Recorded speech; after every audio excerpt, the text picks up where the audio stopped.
सभी भक्तों को श्री शिवाय नमस्तुभ्यं हर हर महादेव ओम नमः शिवाय जय महाकाल शिवाय नमः ओम। तो आज हम आपको बताने वाले हैं 30 दिसंबर सोमवती अमावस्या। उस दिन सोमवार भी है तो इसलिए सोमवती अमावस्या कहलाती है। सोमवार के दिन पड़ने वाली अमावस्या के उपाय या सोमवार के उपाय आपको प्रत्येक सोमवार यानी कि आने वाले हर सोमवार को ये 5 उपाय करने हैं। आपकी कामना पुत्र प्राप्ति वंश वृद्धि की है तो ज़रूर कीजिए। यदि आपकी कामना कोई और है तो उस इच्छा को पूर्ण करने के लिए भी आप इस उपाय को कर सकते हैं। यदि आप विषम परिस्थितियों में फंसे हुए हैं और बाहर निकलना चाहते हैं, दुख तकलीफ बहुत है आपके जीवन में, तो भी आप इस उपाय को कर सकते हैं। विशेषकर पुत्र प्राप्ति के लिए तो ये है ही, और इसके अलावा धन प्राप्ति के लिए भी इस उपाय को आप जरूर से जरूर कर सकते हैं। कुल 5 उपाय, सबसे सरल उपाय जो कि आप जल्द से जल्द कर सकते हैं और इन उपायों को करने में आपको अधिक समय भी नहीं लगेगा। तो क्या है वो उपाय, चलिए आज आपको बताते हैं। उससे पहले आपको वीडियो को लाइक कर देना होगा, चैनल को सब्सक्राइब कर देना होगा और वीडियो को अधिक से अधिक लोगों के पास में शेयर कर देना होगा। तो सबसे पहला आपको इसमें किन किन वस्तुओं की आवश्यकता पड़ने वाली है। एक कलश जल की, इसके साथ ही आपको आवश्यकता पड़ेगी एक बेलपत्र की, इसके साथ ही आपको आवश्यकता पड़ने वाली है एक दीपक की, जिसके अंदर आपको गाय का घी डालना है। यदि गाय का घी ना हो तो आप उसके अंदर जो आपके पास घी हो वो डाल लीजिए और दीपक के अंदर गोल बात लगा दीजिए और साथ में एक चुटकी काले तिल इस दीपक में डाल दीजिए। इसके साथ ही आपको आवश्यकता पड़ने वाली है 2 अक्षत की। किसकी? 2 अक्षत यानी कि चावल के दानों की। बस इतनी सी वस्तुओं की आपको आवश्यकता पड़ेगी। इतनी ही वस्तुओं से हम इस उपाय को कर देंगे। कैसे करना है? सबसे पहले आपको सुबह सुबह भगवान शंकर के मंदिर में जाना है 3 वस्तुएं 4 वस्तुएं लेकर, जिसमें होगा एक कलश जल, एक बेलपत्र, एक अक्षत और एक दीपक। सबसे पहले आपको क्या करना है? भगवान शंकर को प्रणाम करना है, शिव जी से अपने मन की बात बोलनी है। दक्षिण दिशा में इसी प्रकार आके खड़ा होना है। ये दक्षिण दिशा है, आप सभी जानते हैं। ये उत्तर की तरफ भगवान शंकर की जलाधारी हो गई, तो आपको इस प्रकार से दक्षिण दिशा में खड़ा होना है। खड़े होने के बाद में जो आपके पास में एक कलश है, उस एक कलश से आपको जल समर्पित करना है भगवान शंकर के शिवलिंग पर। शिवलिंग पर एक कलश से जल समर्पित कर दीजिए और जब आप जल समर्पित कर रहे हो तो भगवान तुमरुकेश्वर महादेव का नाम लीजिए। कौन से महादेव? तुमरुकेश्वर महादेव। तुमरुकेश्वर महादेव के नाम से आपको जल समर्पित करना है।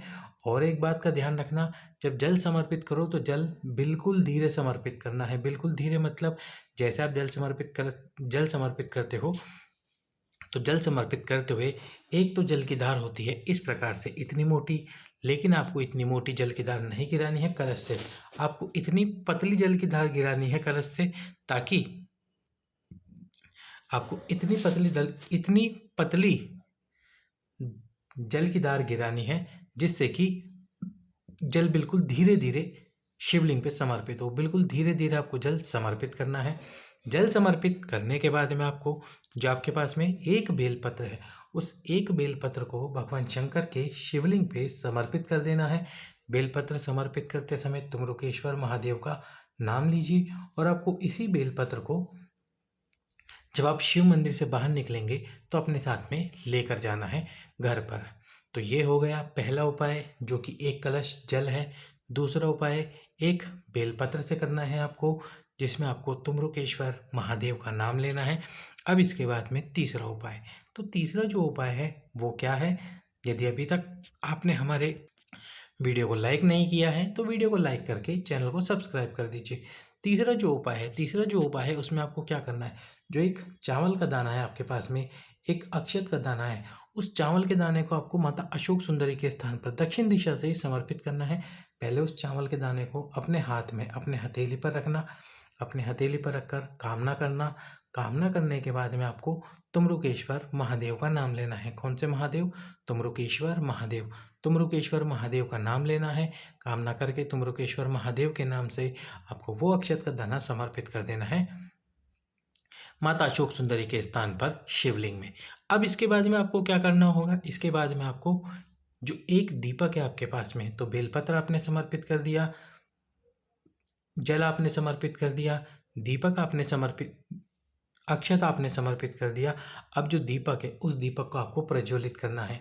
दीपक में हमने आपको पहले ही बताया है, घी डालकर रखना, गोल बात लगा कर रखना और एक चुटकी काले तिल डालकर रखना। अब उस दीपक को इस स्थान पर रखिए, बाबा शंकर की चौखट पर। तुमरुकेश्वर महादेव का नाम लीजिए और तुमरुकेश्वर महादेव का नाम लेकर इस दीप को प्रज्वलित कर दीजिए।